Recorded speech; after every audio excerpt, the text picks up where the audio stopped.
हल्दी घाटी का युद्ध भारतीय इतिहास की वह गौरव गाथा है जिसे केवल एक सैन्य संघर्ष के रूप में नहीं बल्कि अदम्य साहस, स्वाभिमान और कूटनीतिक चतुरता के रूप में देखा जाता है। 18 जून 1576, कुछ स्रोतों के अनुसार 21 जून को बनास नदी के किनारे खमनोर और गोगुंदा की पहाड़ियों के बीच हुआ यह युद्ध मुगल बादशाह अकबर की साम्राज्यवादी महत्वाकांक्षा और महाराणा प्रताप के मातृभूमि प्रेम के बीच का टकराव था। 1568 ईस्वी में चित्तौड़गढ़ पर अकबर के कब्जे के बाद भी मेवाड़ का संघर्ष समाप्त नहीं हुआ था। महाराणा उदय सिंह ने अरावली की पहाड़ियों में उदयपुर की स्थापना की और संघर्ष जारी रखा।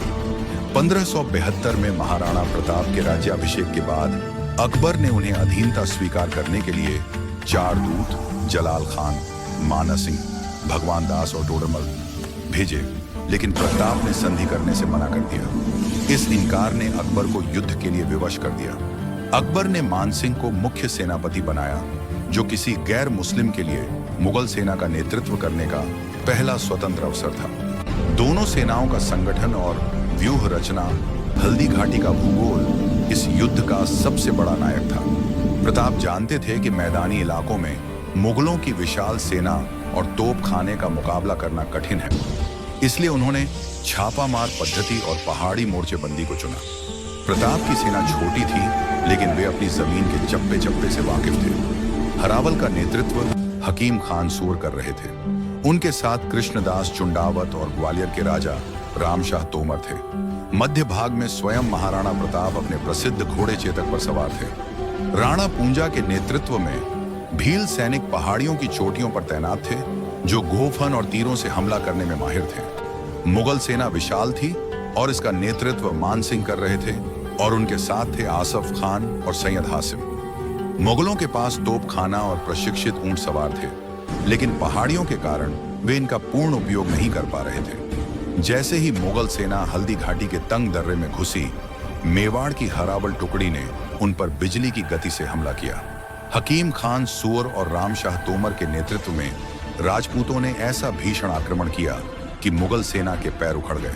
मुगल इतिहासकार बदायूनी, जो इस युद्ध में मौजूद था, लिखता है कि मेवाड़ का शुरुआती हमला इतना घातक था कि मुगल सैनिक बनास नदी के किनारे 16 किलोमीटर तक पीछे भाग खड़े हुए।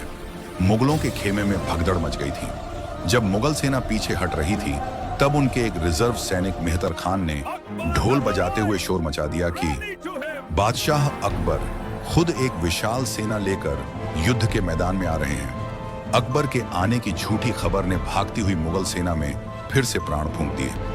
उन्हें लगा कि यदि बादशाह आ रहे हैं और वे भागते हुए पकड़े गए तो मारे जाएंगे। इसके बाद मुगल सेना फिर से संगठित हुई और युद्ध रक्त तलाई मैदानी इलाके में पहुंच गया।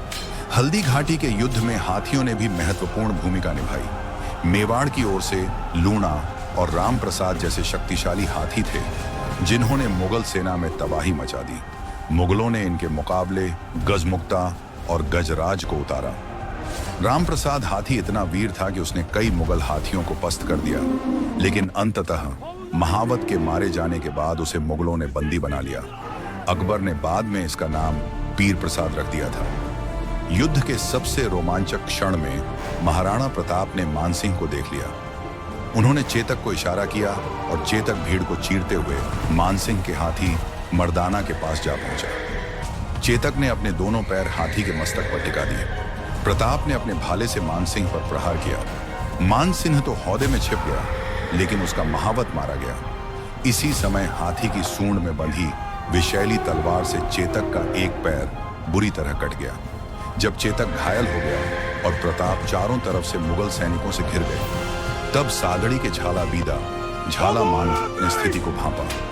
उन्होंने प्रताप का मुकुट और राज चिन्ह स्वयं धारण कर लिया, ताकि दुश्मन उन्हें महाराणा समझकर उन पर हमला करे और असली महाराणा सुरक्षित निकल सके।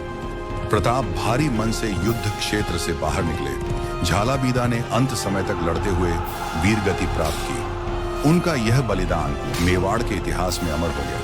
घायल चेतक ने 3 पैरों पर दौड़ते हुए प्रताप को सुरक्षित स्थान पर पहुंचाया। रास्ते में एक बड़ा नाला था, जिसे चेतक ने एक छलांग में पार कर लिया, लेकिन दूसरी ओर गिरते ही उसने अपने प्राण त्याग दिए। जीत किसकी? परंपरागत रूप से इतिहासकार इस युद्ध को अनिर्णायक या मुगलों की जीत बताते थे, लेकिन आधुनिक शोध कुछ और ही कहते हैं। युद्ध के बाद अकबर मान सिंह से इतना नाराज हुआ कि महीनों तक उसका दरबार में आना बंद कर दिया।